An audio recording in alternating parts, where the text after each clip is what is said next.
प्रशांत किशोर ने अपने वार्ता में भारतीय जनता पार्टी पर बड़ा आरोप लगाते हुए कहा कि भारतीय जनता पार्टी ने जिस व्यक्ति को प्रदेश अध्यक्ष बनाया है उन्हें बिहार के किसी प्रखंड में 10 लोग भी नहीं जानते।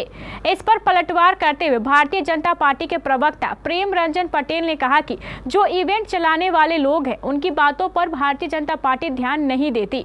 2025 में उन्हें खुद का औकात पता चल जाएगा। विशेष जानकारी दे रहे हैं पटना संवाददाता अमलेश आनंद। भारतीय जनता पार्टी के प्रवक्ता प्रेम रंजन पटेल से जब हमने पीके के आरोप का बात किया तो प्रेम रंजन पटेल ने साफ शब्दों में कहा कि जो इवेंट मैनेजमेंट करने वाले लोग हैं वो क्या बात करेंगे। क्या कुछ कह रहे हैं प्रेम रंजन पटेल जी, ज़रा सुनिए। देखिए, सबसे पहले कि लड़ाई किससे होती है? जो मजबूत होता है।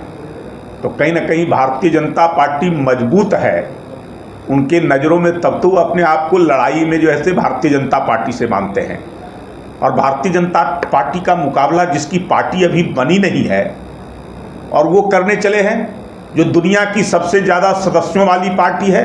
हमारे 1 दर्जन से ज़्यादा राज्यों में सरकारें हैं, हमारी आधा दर्जन राज्यों में गठबंधन की सरकारें हैं, हमारा जो है केंद्र में सरकार है और तीसरी बार सरकार है। बिहार के अंदर में भी लंबे समय से हमारा एनडीए का सरकार नीतीश जी के नेतृत्व में है। तो उससे अपना मुकाबला कर करके वो चर्चा में रहना चाहते हैं। इसका एक न तो वो तो पहलू ये भी है प्रेम रंजन जी कि वो आपसे मुकाबला कर चर्चा में नहीं रहना चाहते हैं। ये भी कहा जा रहा है कि वो आप ही की बी टीम है और आपसे डायरेक्ट मुकाबला ये कर वो आरजेडी को साइड करना। भारतीय जनता पार्टी कोई बी टीम नहीं बनाती है। भारतीय जनता पार्टी ए टीम रहती है और लड़ती है तो आमने सामने लड़ती है, मुकाबले के साथ लड़ती है। किसी को हम जो ऐसे पर्दे के पीछे से किसी को हम सह देने का काम नहीं करते हैं। और जहाँ तक बात है प्रशांत किशोर का, तो प्रशांत किशोर इवेंट मैनेजर थे। वो लोगों के लिए योजनाएं बनाने का काम करते थे, चुनावी नारे गढ़ने का काम करते थे, उनके लिए मंच तैयार करते थे। मोदी जी के लिए भी 2014 में मैंने कहा कि जो ऐसे जनता जिसके साथ रहती है उसमें अगर किसी को नारे बना कर करके और आकर्षित अगर किया जाए तो उसमें कौन सा जो है हर्ज है। तो अब जो है उनकी नौकरी समाप्त हो गई है, अब कोई उनको हायर नहीं कर रहा है, तो अब अपनी पार्टी बना कर करके और भारतीय जनता पार्टी के ऊपर ही बोल रहे हैं, हमला कर रहे हैं, उन्हीं से लड़ने की बात कर रहे हैं। अरे हजारों पार्टियां ऐसी पार्टियां हैं और हर लड़ाई से पहले अपने आप को मुकाबले में मानती है।